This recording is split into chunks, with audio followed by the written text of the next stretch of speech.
John Hernandez is here, ladies and gentlemen, from Oingo Boingo former members, which is a great name, but a little sad, the word former.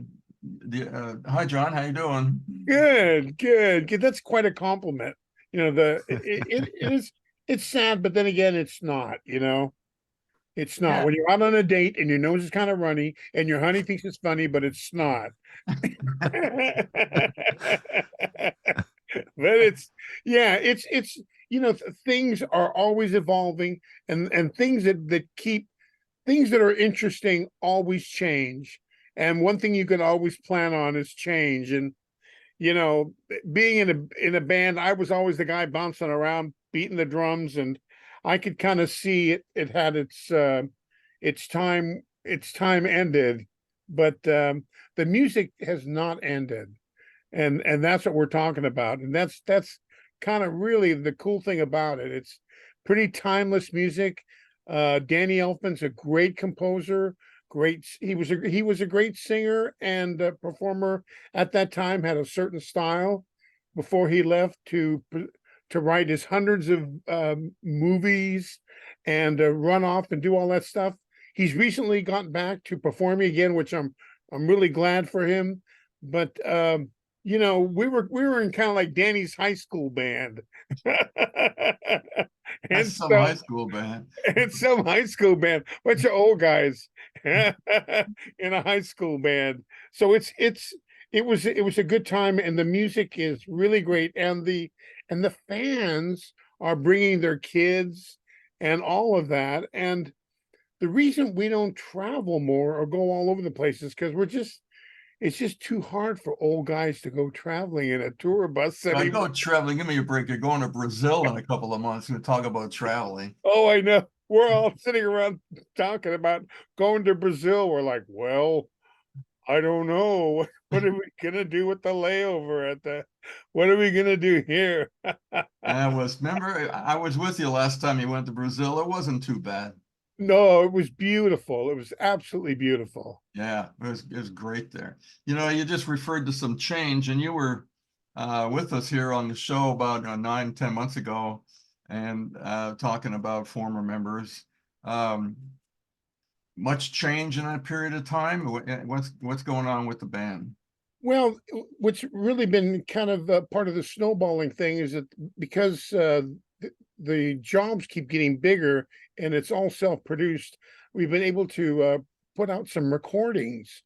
So for about the last year and a half, we've been putting out recordings. You can find them on Apple Music, Spotify, YouTube, and DistroKid. You can find them anywhere, and it gives you a good idea of what the band sounds like. So what's been happening is that we've been getting a lot of whoa, people are calling us from South Korea, from Australia, from I want to go to Japan. That's where I want to go.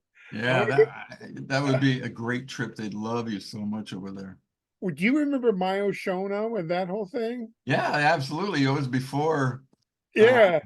I I I helped put that together. Maybe you better explain that to people in case they don't recognize the name. Well, Mayo Shono was a big Japanese pop star, and she came to the United States and she wanted to record with Oingo Boingo and Billy and the Beaters. So we recorded over at Mad Hatter Studios over at Chicorea's place. And the cool thing was is that this is geeky band stuff. The cool thing was is that we're doing this, Mayo Shono, and it's kind of new wavy, kind of punky, and her boyfriend is 6'4". I've never seen a 6'4" Japanese guy, and he picks up a guitar and he starts playing venture music, and I'm a venture nut. So we Uh-huh. start we start going down down down down go down down play all these little venture riffs, and I thought that was my big culture moment. And that came out, I think, just in Japan, right? Yeah, Yeah. and then fast forward, this is like harmonic convergence. Uh, Tom Pedrini, one of the first bass players in the Mystic Knights of the Oingo Boingo, his son, who also went to New England School of Music and plays, and is a great musician and all that, just like his parents, is into Japanese pop music and has rediscovered the Mayo Shono tracks. And maybe a couple of years ago, he invited me down to a 80s Mayo Shono spin, I think I Japanese. have that album. I think I still have it somewhere. I lost it my first divorce. Oh no. Oh, yeah. It's okay, the house, the kids. I mean, but not the Maya Shono album. Not my records, man. I want my records back. Oh, wow. Well, and so we mentioned Brazil. You guys are, but you're doing dates, of course, before you go to Brazil. I mean, you're pretty Yeah. busy. You said a couple of times a year, but Yeah. you're pretty regular now, right?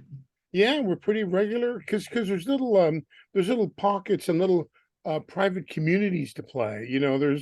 There's casinos and private communities. They have these communities, they're all over the place. They're in every way, everything's a planned community now.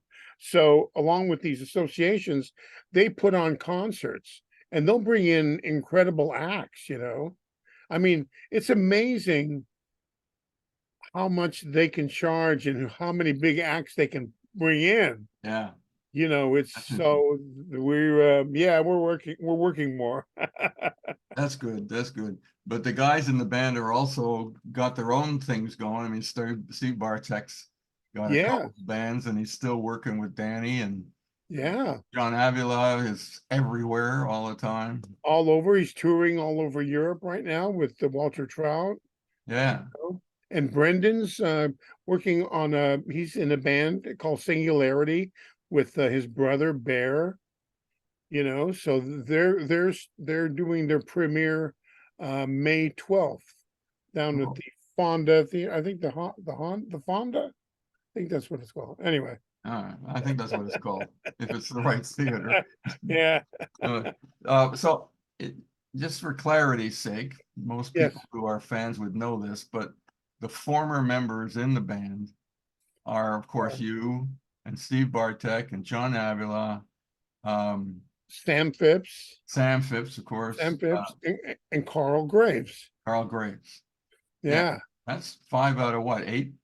Yeah, 5 out of 8. Not bad. No, Brendan, you mentioned he's a lead singer.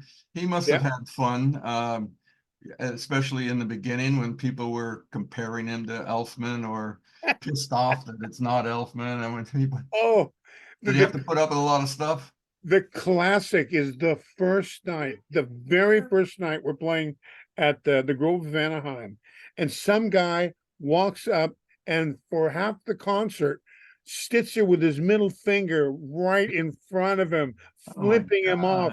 So about the third song through, Brendan leans over and goes, "Hey, you know what, buddy? You, fuck you." And the whole band went, "Yes, he's gonna be great." He knows exactly what you do. You F you back and just keep singing. And he's a good singer, and he's not mimicking Elfman. But the flavor is still there, fits into the band quite nicely. Yeah. We're pretty lucky. That's cool. Well, everybody's doing okay. Yeah, he kind of grew up listening to us, him and Bear, and we were kind of, he's the generation after us, so he knew all the songs, and that's a mouthful of lyrics. That's a lot of lyrics. And so we were really lucky. Man, you were with Boingo right from the very early days, weren't you? Was it like the absolute very first Mystic Night day? Yeah, I was in the Mystic Nights for about a year and a half, about a year and 3/4, and we had played the boarding house up in San Francisco, and we played the Whiskey. We had the monkey suits, and we marched, and we played ballophones and gamelons, and we had 6 outfit changes. I was in heaven. It was the most fun I've had probably in my life to that point. It was just like, I've made it. I'm in vaudeville. I just come off the Helen Reddy gig. I was like touring all over the world with Helen Reddy and Peter Allen and I was playing on TV shows and all that stuff, but I didn't care about that. I was in show business. Mhm. I had a dinosaur outfit, and you know what I mean. It was just insane. And so when Danny came to rehearsal one day and said, "We're not going to do that anymore. We're going to be a band," I was like really genuinely disappointed. Oh, wow. And so I said, "All right, I've been in a band. I know what a band's like."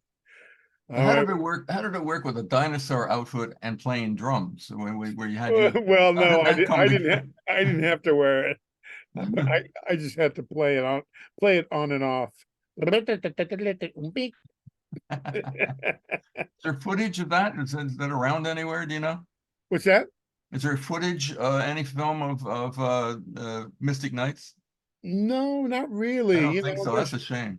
yeah, yeah, it really is. It There's was pictures, but there's yeah. no actual performance.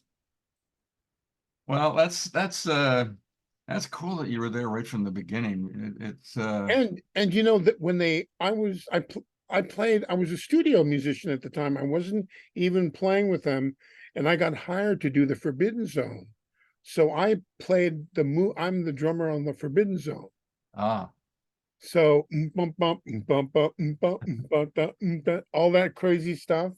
Because Steve hired me as a studio musician. Oh, John's crazy enough; he can do this. uh It was before I even knew Danny or anything.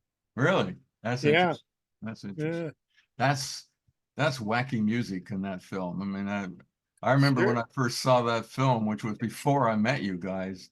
I thought, man, these guys are these guys are nuts. That's right.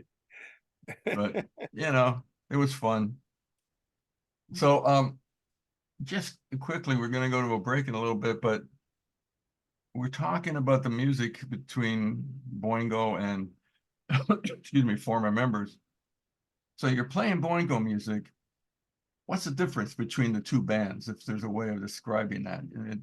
It's obviously moved on in some way, yet you're representing Boingo of the past. Well, the absolute difference is the tension is gone.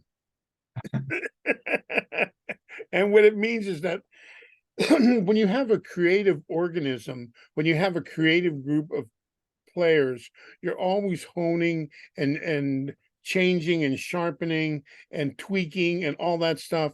So we would go on and say, hey, remember last night? Okay, we're gonna drop two beats right here. Don't when you go into the chorus, go and go right into the chorus. Don't go do do do do da do do do do. Drop those two beats. Okay, you want me to play this entire show and not forget those two beats in a song we've been playing for the last 10 years. So Uh-huh. we would torture each other that way. So we were constantly challenging each other. And now that Danny's not gone, it's all I come up with the arrangements. Here's the way we're gonna play this. This is it. Let's have fun. And And it everybody stays learns that way. It stays. it stays that way. People learn their parts. It stays that way. It uh, we don't have to think about it. cool. Well, I haven't seen the band for a while. I got to get out there. I'm not going to Brazil, but I'll catch up with you somewhere along the way. Oh, you have to be fun. All right, we're going to slide into a little commercial now. So hang on. We'll be back to the Mike Gormley show in a matter of minutes.